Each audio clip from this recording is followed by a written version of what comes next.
ದೆಹಲಿಯಲ್ಲಿ ಕಾಂಗ್ರೆಸ್ ಪ್ರಧಾನ ಕಚೇರಿಗೆ ಚೀನಾ ಕಮ್ಯುನಿಸ್ಟ್ ಪಕ್ಷದ ನಿಯೋಗ ಭೇಟಿ ನೀಡಿದ್ರೆ ಏನೆಲ್ಲ ನಡೆಯಬಹುದಿತ್ತು ಎಂಬ ಪ್ರಶ್ನೆಯನ್ನ ಎತ್ತುವುದರೊಂದಿಗೆ ಹಿರಿಯ ಪತ್ರಕರ್ತ ಅಜಿತ್ ಅಂಜುಮ್ ಮಂಗಳವಾರದ ವಿದ್ಯಮಾನದ ಕಡೆಗೆ ನೋಡಿದ್ದಾರೆ.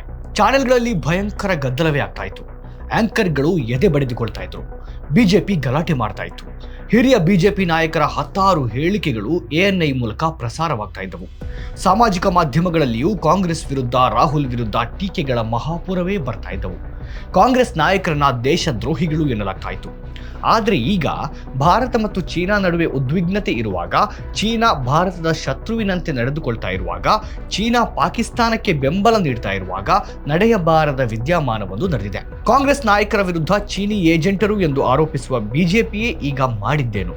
ಚೀನಾದ ಆಡಳಿತಾರೂಢ ಕಮ್ಯುನಿಸ್ಟ್ ಪಕ್ಷದ ನಿಯೋಗ ಬಿಜೆಪಿ ಪ್ರಧಾನ ಕಚೇರಿಯಲ್ಲಿ ಉನ್ನತ ನಾಯಕರನ್ನ ಭೇಟಿಯಾಗಿರುವ ಫೋಟೋಗಳು ಕಾಣಿಸಿಕೊಂಡಿವೆ. ಬಿಜೆಪಿಯ ರಾಷ್ಟ್ರೀಯ ಪ್ರಧಾನ ಕಾರ್ಯದರ್ಶಿ, ವಿದೇಶಾಂಗ ಸಚಿವರು ಸೇರಿದಂತೆ ಉನ್ನತ ನಾಯಕರು ಚೀನಾ ಕಮ್ಯುನಿಸ್ಟ್ ಪಾರ್ಟಿ ನಿಯೋಗದೊಂದಿಗೆ ಕಾಣಿಸಿಕೊಂಡಿರುವುದು ಯಾಕೆ? ಎರಡೂ ದೇಶಗಳ ನಡುವಿನ ಸಂಬಂಧವನ್ನ ಬಲಪಡಿಸುವ ಪ್ರಯತ್ನ ಇದೆಂದು ಹೇಳಲಾಗ್ತಾ ಇದೆ. ಮತ್ತು ಇದೇ ಹೊತ್ತಲ್ಲಿ ಭಾರತ ತನ್ನದೆಂದು ಹೇಳಿಕೊಳ್ಳುವ ಪ್ರದೇಶದ ಮೇಲೆ ಚೀನಾ ಹಕ್ಕು ಸಾಧಿಸ್ತಾ ಇದೆ ಎಂಬ ಪ್ರಮುಖ ಸುದ್ದಿ ಪ್ರಕಟ ಆಗಿದೆ. ಮಡಿಲ ಮೀಡಿಯಾದ ನಕಲಿ ರಾಷ್ಟ್ರೀಯತಾವಾದಿ ನಿರೂಪಕರಲ್ಲಿ ಯಾರಾದರೂ ಈಗ ಬಿಜೆಪಿಯನ್ನ ಪ್ರಶ್ನಿಸಬಲ್ಲರೆ? ಚೀನಾದ ನಿಯೋಗ ನಿಮ್ಮ ಕಚೇರಿಗೆ ಯಾಕೆ ಬಂತು ಎಂದು ಕೇಳುವ ಧೈರ್ಯ ಮಾಡಬಲ್ಲರೆ? ಆದರೆ ಇದೇ ಚೀನಾ ನಿಯೋಗ ರಾಹುಲ್ ಗಾಂಧಿ, ಸೋನಿಯಾ ಗಾಂಧಿಯನ್ನ ಭೇಟಿ ಮಾಡಿದ್ರೆ ಹೇಗೆಲ್ಲ ಗದ್ದಲ ಭುಗಿಳೇಳ್ತಾ ಇತ್ತು.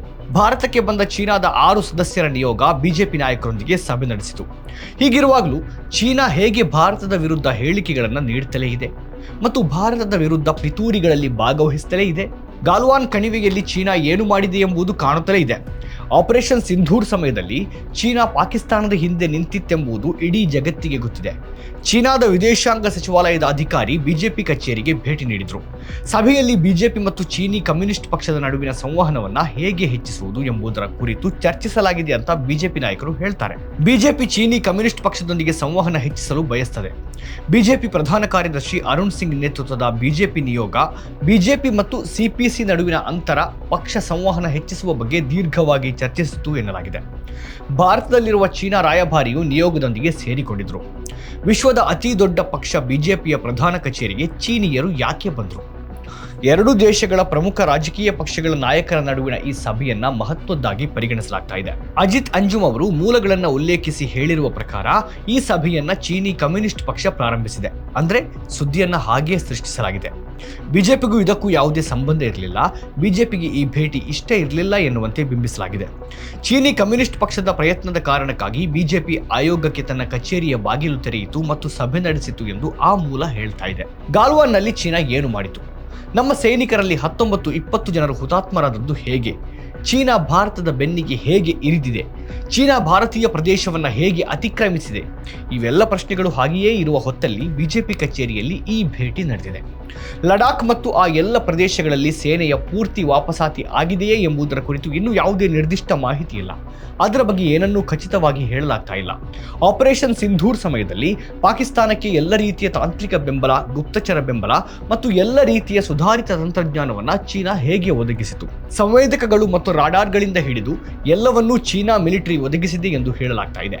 ಹಾಗಾದ್ರೆ ಪರಿಸ್ಥಿತಿ ಎಷ್ಟು ಬದಲಾಗಿದೆ ಮತ್ತು ಈಗ ಚೀನಾ ಯಾವ ಹೇಳಿಕೆ ನೀಡಿದೆ? ಅದೇ ಮೂಲದ ಪ್ರಕಾರ ಸಭೆ ಪರಸ್ಪರ ಸಂವಹನ ಹೆಚ್ಚಿಸುವ ಬಗ್ಗೆ ಒತ್ತು ನೀಡಿತು. ಭವಿಷ್ಯದಲ್ಲಿ ಈ ಸಂವಾದ ಮುಂದುವರಿಯಬೇಕೆಂದು ನಿರ್ಧರಿಸಲಾಯಿತು. ಬಿಜೆಪಿ ನಾಯಕರ ಪ್ರಕಾರ ಈ ಸಭೆಯಲ್ಲಿ ಪಕ್ಷಗಳಿಗೆ ಸಂಬಂಧಿಸಿದ ವಿಷಯಗಳನ್ನು ಮಾತ್ರ ಚರ್ಚಿಸಲಾಗಿದೆ. ಇದಕ್ಕಾಗಿ ಮೋದಿ ಮತ್ತು ಅವರ ಸರ್ಕಾರದ ಮೇಲೆ ವಾಗ್ದಾಳಿ ಮಾಡಬೇಡಿ, ಇದು ಪಕ್ಷಗಳಿಗೆ ಸಂಬಂಧಿಸಿದ ಸಭೆ, ಇದು ಬಿಜೆಪಿ ಮತ್ತು ಚೀನಿ ಕಮ್ಯುನಿಸ್ಟ್ ಪಕ್ಷದ ನಡುವಿನ ಸಭೆ, ಎರಡೂ ದೇಶಗಳ ನಡುವಿನ ಸಂಕೀರ್ಣ ಮತ್ತು ಸೂಕ್ಷ್ಮ ಸಮಸ್ಯೆಗಳ ಬಗ್ಗೆ ಚರ್ಚಿಸಿಲ್ಲ, ಅದು ಎರಡು ಸರ್ಕಾರಗಳ ನಡುವಿನ ಚರ್ಚೆಯ ವಿಷಯ ಎಂದೆಲ್ಲ ಹೇಳಲಾಗ್ತಾ ಇದೆ. ನಿಯೋಗ RSS ಪ್ರಧಾನ ಕಚೇರಿಗೆ ಹೋಗಿ ಪ್ರಧಾನ ಕಾರ್ಯದರ್ಶಿ ದತ್ತಾತ್ರೇಯ ಹೊಸಬಾಳೆ ಅವರನ್ನೂ ಭೇಟಿಯಾಗಿದೆ. ಕಾಂಗ್ರೆಸ್ ವಕ್ತಾರೆ ಸುಪ್ರಿಯಾ ಶ್ರೀನೇತ್ ಈ ಬಗ್ಗೆ ಪ್ರತಿಕ್ರಿಯಿಸಿದ್ದಾರೆ. ಬಿಜೆಪಿ ನಾಯಕರು ಮತ್ತು ಚೀನಾದ ಕಮ್ಯುನಿಸ್ಟ್ ಪಕ್ಷದ ನಾಯಕರ ನಡುವೆ ಸಭೆ ನಡೆಯುತ್ತಾ ಇದೆ. ಆಪರೇಷನ್ ಸಿಂಧೂರ್ನಲ್ಲಿ ಚೀನಾ ಪಾಕಿಸ್ತಾನವನ್ನು ಬೆಂಬಲಿಸಿತು. ನಮ್ಮ ಧೈರ್ಯಶಾಲಿ ಸೈನಿಕರು ಗಾಲ್ವಾನ್ ಕಣಿವೆಯಲ್ಲಿ ಹುತಾತ್ಮರಾದರು. ಚೀನಾ ಲಡಾಖ್ ಅನ್ನು ಅತಿಕ್ರಮಿಸಿದೆ. ಅದು ಅರುಣಾಚಲ ಪ್ರದೇಶದಲ್ಲಿ ಹಳ್ಳಿಗಳನ್ನು ಸ್ಥಾಪಿಸ್ತಾ ಇದೆ. ಹಾಗಾದ್ರೆ ಈ ಸಂಬಂಧವನ್ನ ಏನನ್ನಬೇಕು ಅಂತ ಸುಪ್ರಿಯಾ ಪ್ರಶ್ನಿಸಿದ್ದಾರೆ. अभी 8 ही महीने तो हुए हैं जब चीन ने खुलकर पाकिस्तान का समर्थन किया। ऑपरेशन सिंदूर के दौरान जो सैन्य कार्रवाई थी, हमारे पहलगाम में 26 लोगों की शहादत के बदले इसी चीन के समर्थन के चलते ऑपरेशन सिंदूर के दौरान हमारे सैनिकों की, हमारे नागरिकों की दर्दनाक मौत हुई, जिसमें छोटे छोटे बच्चे शामिल थे। इसी चीन के चलते गलवान में हमारे 20 जाबाजों की शहादत हुई थी। इसी चीन को क्लीन चिट देते हुए नरेंद्र मोदी ने बिना पलक झपकाए झूठ बोलकर कहा था कोई घुसा हुआ नहीं है। ಬಿಜೆಪಿ ಯಾಕೆ ದೇಶದ್ರೋಹ ಮಾಡಿತು? ಭಾರತ ಮತ್ತು ಚೀನಾ ನಡುವೆ ಯಾವ ರಹಸ್ಯ ಒಪ್ಪಂದವನ್ನು ಮಾಡಿಕೊಳ್ಳಲಾಯಿತು ಎಂದು ಸುಪ್ರಿಯಾ ಶ್ರೀನಾಥ್ ಕೇಳಿದ್ದಾರೆ. ಚೀನಾ ಜಮ್ಮು ಕಾಶ್ಮೀರದ ಶಕ್ಸ್ಗಮ್ ಕಣಿವೆಯನ್ನ ತನ್ನದೇ ಎಂದು ಹೇಳಿಕೊಂಡಿದೆ ಎಂಬ ಸುದ್ದಿ ಬಂದಿದೆ. ಪಾಕಿಸ್ತಾನಕ್ಕೆ ಹೋಗುವ ರಸ್ತೆಯನ್ನ ತನ್ನ ಭೂಪ್ರದೇಶದಲ್ಲಿ ನಿರ್ಮಿಸಬೇಕು ಎಂದು ಅದು ಹೇಳಿದೆ. ಭಾರತ ಅದನ್ನ ಆಕ್ರಮಣ ಅಂತ ಕರೆದಿತ್ತು. ಶಕ್ಸ್ಗಮ್ ಕಣಿವೆ ಪಾಕಿಸ್ತಾನ 1948ರಲ್ಲಿ ಆಕ್ರಮಿಸಿಕೊಂಡ ಜಮ್ಮು ಕಾಶ್ಮೀರದ ಒಂದು ಪ್ರದೇಶವಾಗಿದೆ. ಹಲವು ವರ್ಷಗಳ ನಂತರ ಪಾಕಿಸ್ತಾನ ಆ ಕಣಿವೆಯನ್ನ 1963ರಲ್ಲಿ ಚೀನಾಕ್ಕೆ ಬಿಟ್ಟುಕೊಟ್ಟಿತು. ಅಂದಿನಿಂದ ಅದು ಚೀನಾದ ಆಕ್ರಮಣದಲ್ಲಿದೆ. ಚೀನಾ ಆ ಪ್ರದೇಶದಲ್ಲಿ ಮೂಲಸೌಕರ್ಯ ನಿರ್ಮಾಣದಲ್ಲಿ ತೊಡಗಿದೆ. ಚೀನಾ ಪಾಕಿಸ್ತಾನ ಆರ್ಥಿಕ ಕಾರಿಡಾರ್ ನಿರ್ಮಿಸ್ತಾ ಇದೆ ಮತ್ತು ಅದನ್ನ ತನ್ನ ಪ್ರದೇಶವೆಂದು ಹೇಳಿಕೊಳ್ತಾ ಇದೆ.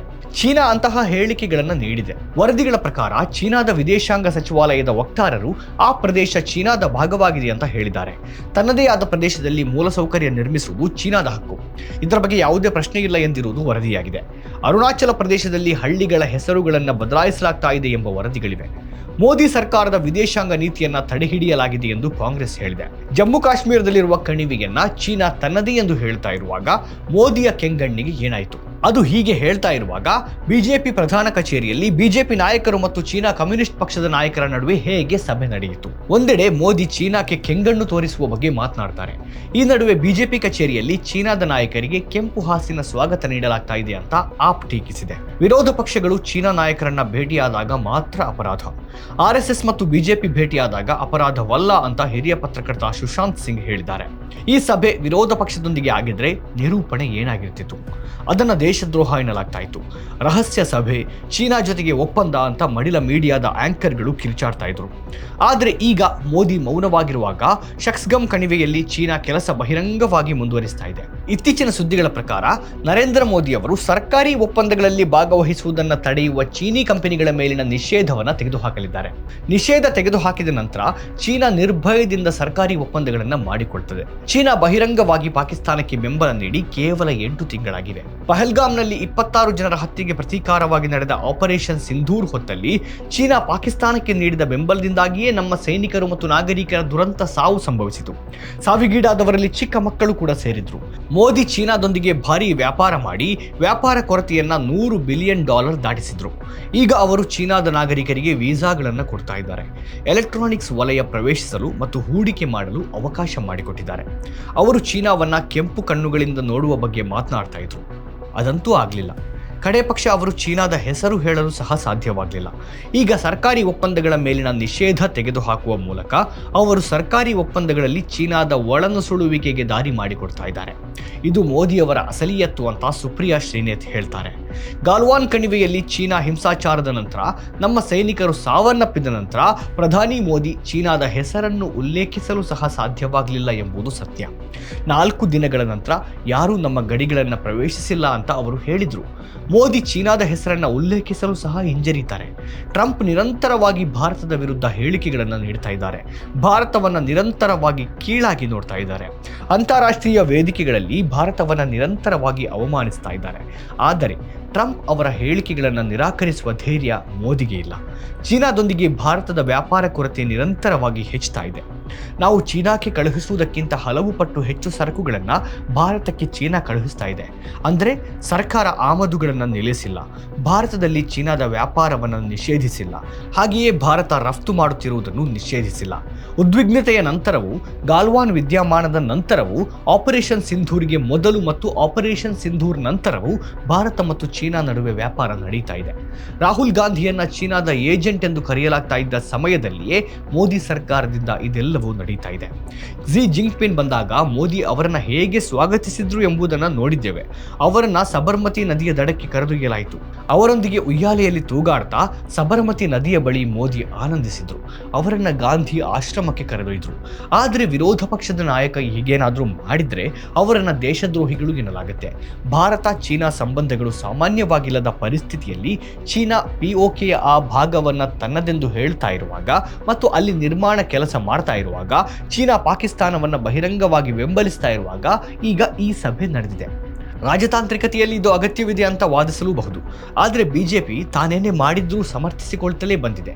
ಬಿಜೆಪಿಯನ್ನ, ಅದರ ನಾಯಕರನ್ನ ಈಗ ಪ್ರಶ್ನಿಸಬೇಕಾಗಿದೆ.